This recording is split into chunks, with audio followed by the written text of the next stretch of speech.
Selamat malam semuanya, kami dari kelompok yang terdiri dari Rara Siti Sandia dengan NIM 150, Hikman Nurasana dengan NIM 163, Anissa Nabila dengan NIM 171, dan Nabila Putra Adilita dengan NIM 180.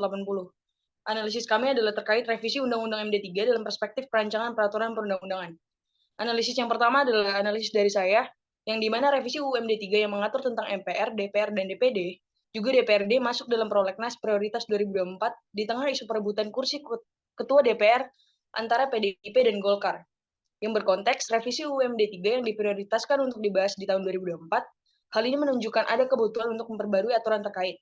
Pun terkait isu perebutan kursi Ketua DPR, di mana PDIP dan Golkar, dua partai dengan suara terbanyak di pemilu 2024, bersaing untuk posisi Ketua DPR. UU MD3 saat ini menetapkan kursi Ketua DPR untuk partai dengan kursi terbanyak, yaitu PDIP. Walau revisi UU MD3 masuk prolegnas prioritas, belum tentu akan dibahas atau langsung dibahas. Proses revisi undang-undang bisa berubah sesuai dengan dinamika politik. Kedua partai pun memberikan tanggapan atas hal tersebut, yang dimana PDIP menolak perubahan aturan pemilihan Ketua DPR karena merasa berhak atas posisi tersebut berdasarkan hasil pemilu 2024. Sedangkan Golkar tidak mendorong revisi ini dan menekankan bahwa wacana revisi sudah ada sebelum pemilu 2024. Untuk selanjutnya akan dilanjutkan oleh teman saya. Prolegnas dibagi menjadi dua, yakni prolegnas jangka menengah, yaitu panjang 5 tahunan, dan prolegnas prioritas yang disusun tahunan. Prolegnas prioritas merupakan daftar rancangan undang-undang yang akan dibahas dan disahkan oleh Dewan Perwakilan Rakyat dalam kurun waktu 1 tahun, di mana penyusunan dari prolegnas ini berdasarkan pada beberapa kriteria tertentu.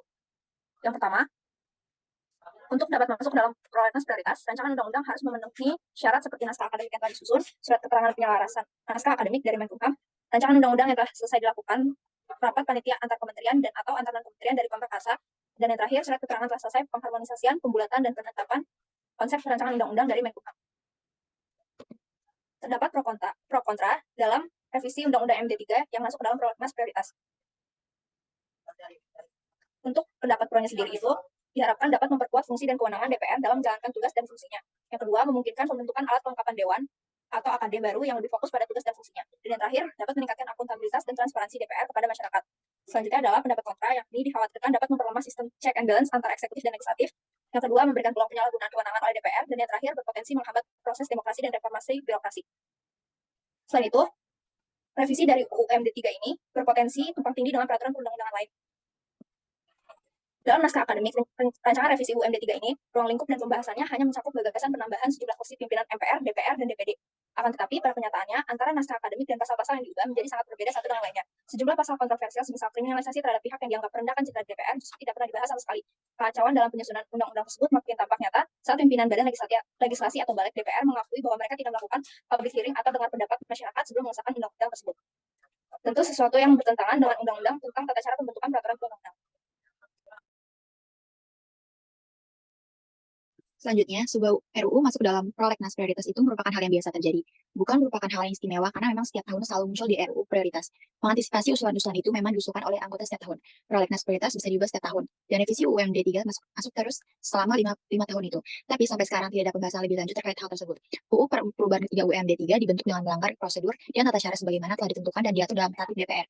Rancangan UU perubahan ketiga UU MD3 tidak dimuat dalam prolegnas 2015 sampai 2019 maupun prolegnas prioritas 2019.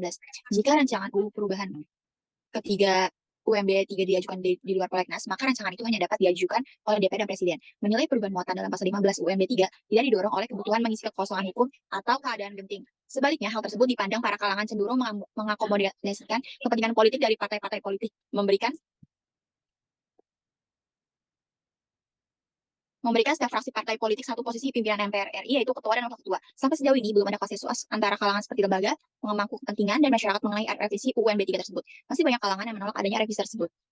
Selanjutnya, program legislasi nasional adalah instrumen perencanaan program pembentukan undang-undang yang disusun secara terencana, terpadu, dan sistematis.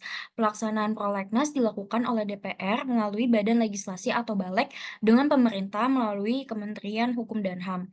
Prolegnas prioritas dapat dievaluasi sewaktu-waktu dan bisa berimplikasi pada perubahan prolegnas jangka menengah atau 5 tahun. Nah, Undang-Undang MD3 ini telah beberapa kali mengalami revisi dengan terakhir perubahan ketiga yaitu Undang-Undang Nomor 13 Tahun 2019. Dan pada tahun 2024 ini kemungkinan akan mengalami perubahan yang keempat, karena, UMD 3 kembali masuk dalam daftar prolegnas prioritas walaupun, eee telah ada beberapa konfirmasi bahwa UMD 3 tidak akan direvisi kembali.